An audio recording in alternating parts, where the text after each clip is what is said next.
Hi, I'm Mac McCarthy, and I help people with their breakups. Let me know if you like it. I'm going to do some more stuff like this.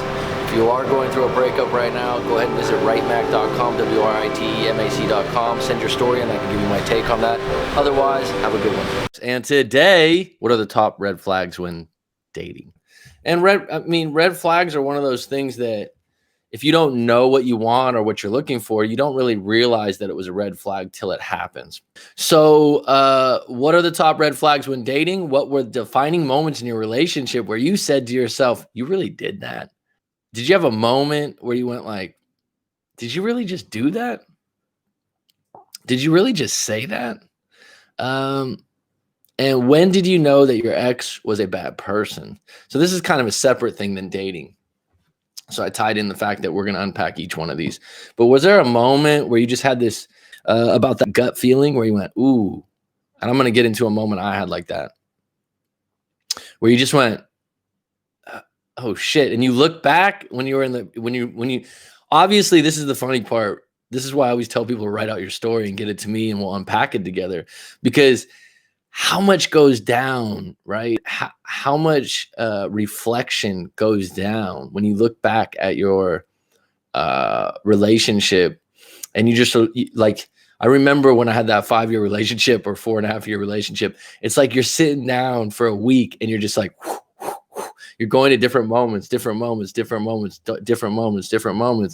it's like your brain just like flooded with shit that happened. Shoulda, coulda, would'ves.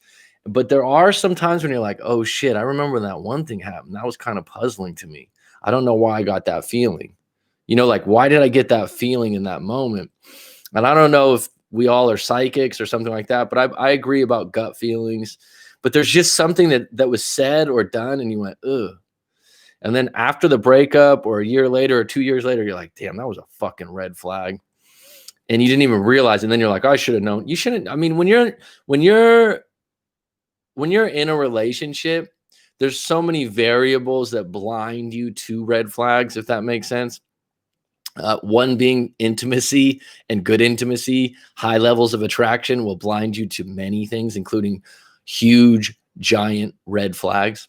So right now, I'm just going to have some fun here and go through some basic topics that I believe are huge red flags and things that come up. And please add anything that you've come across or a specific situation where you're like, damn, that was a fucking red flag. Because I'll get a little deeper in the second part of this question. But these are just ones when you're dating. So when you first start seeing someone, and let's face it, folks, some people are just naive. They don't read people well. They don't have a lot of life experience. And then there's some other people that they catch this stuff really quick. So number one, when a partner brags about how much they can drink, this is something that's maybe done when you're in college or when you're 21 or something. But when someone's bragging to you about, oh, I can drink 8 shots of tequila and have 5 beers. I mean, is that kind of a red flag of what's going to go on? Unless you're a big drinker too. Is that really cool to have in your partner? Or is that better just to have a weekend friend that way?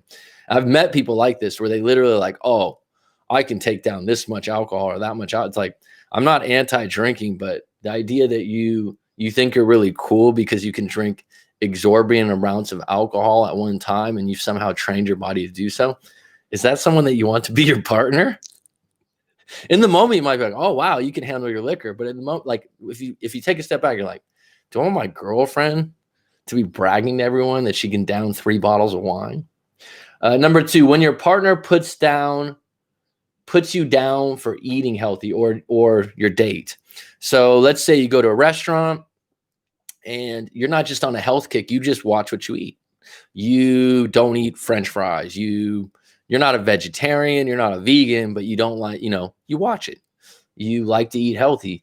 And so you don't necessarily need to be someone telling the other person what or what not to eat. But if you are someone that likes to eat healthy to a certain extent and the other person's uncomfortable with that or makes fun of you, I would say that's a red flag, because that's going to come up again and again. Will that kill the mood? Will that ruin your date? Hell no.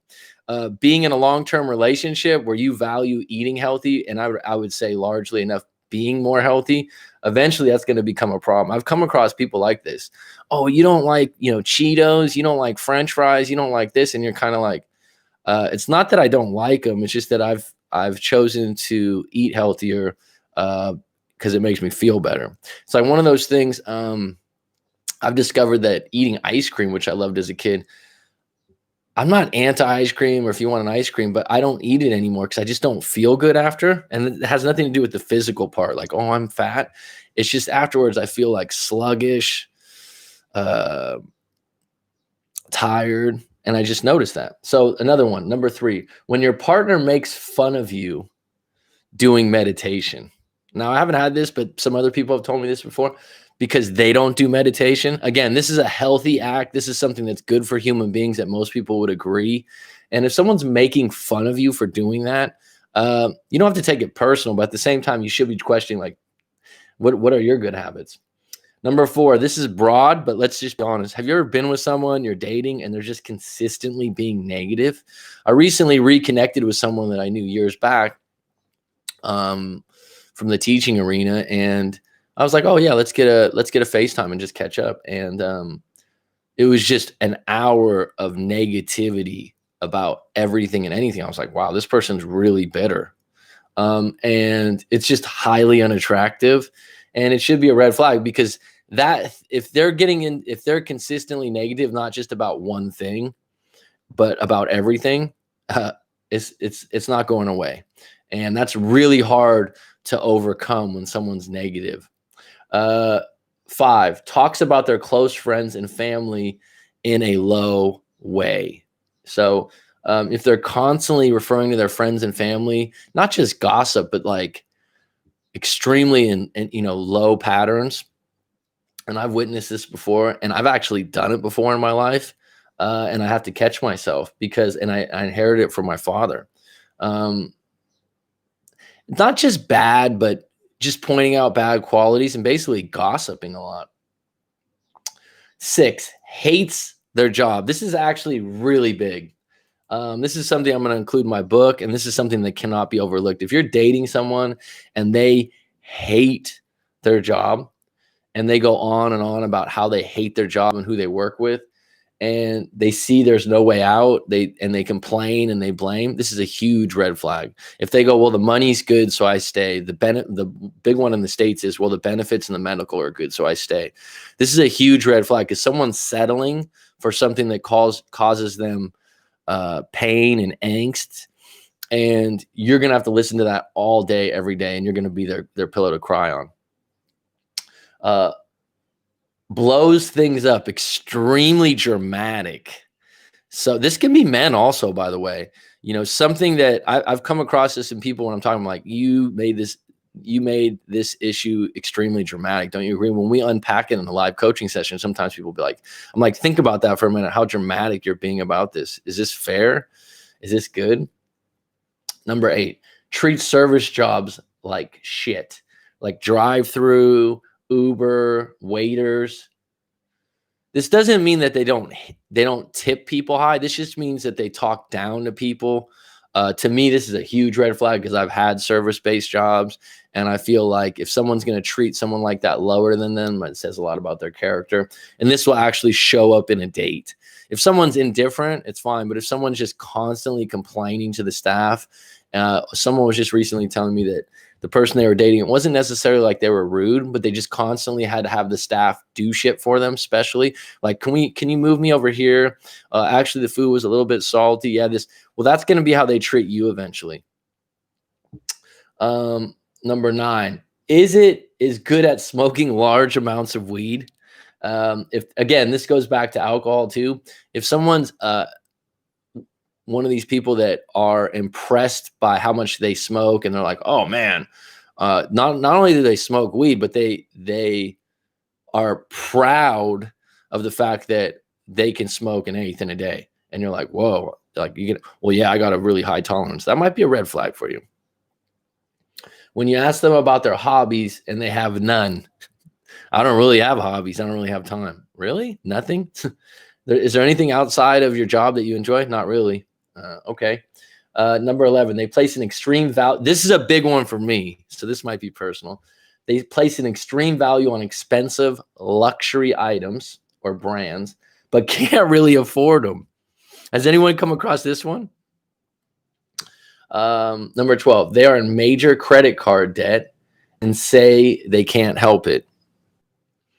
They are in major credit card debt, like, oh, I've got all these credit card bills, this and that. And like, I just can't help but shopping. So there's no responsibility there. I've come across this, and this applies to men sometimes too, because credit card debt or any kind of large debt creates a lot of stress, and that's going to be brought into the relationship. So just keep that in mind. It's a red flag that's hanging high. And you might think if the person's attractive and they're attentive and there's a lot of other things going on, it's not that big a deal. But down the road, a year, 2 years, that debt's going to become your debt. They don't take responsibility for anything.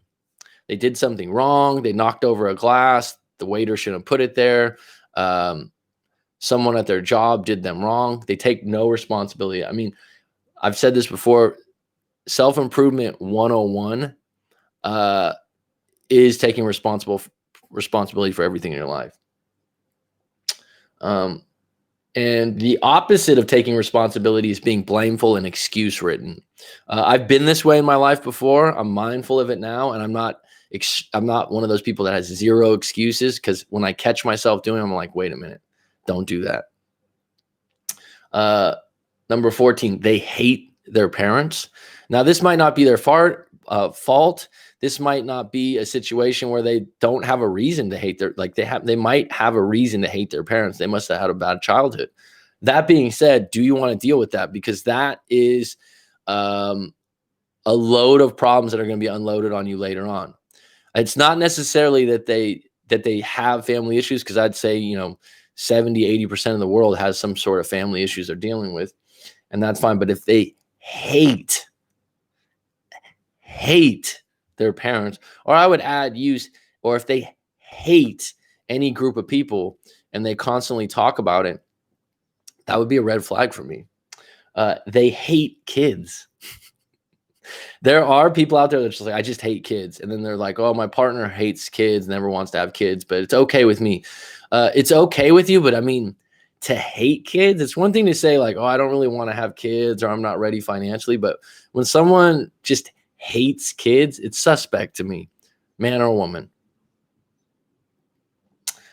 They love fast food, and this might be offensive because some of you might love fast food on this live stream.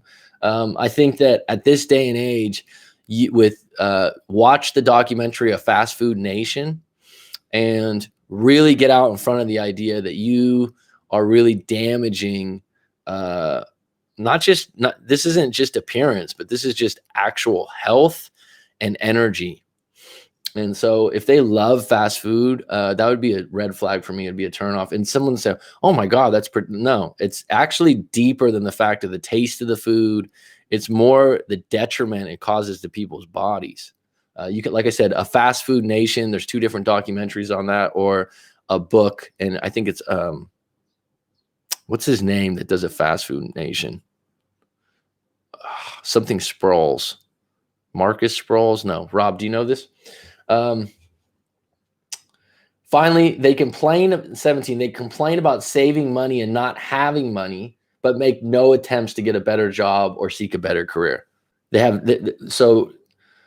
Oh God, I need to save money. We need to get a discount here. Oh, this place is too expensive. Oh my God, this is, this and that. And it's like, so are you looking at any ways for you to make more money since you're so paranoid about spending it?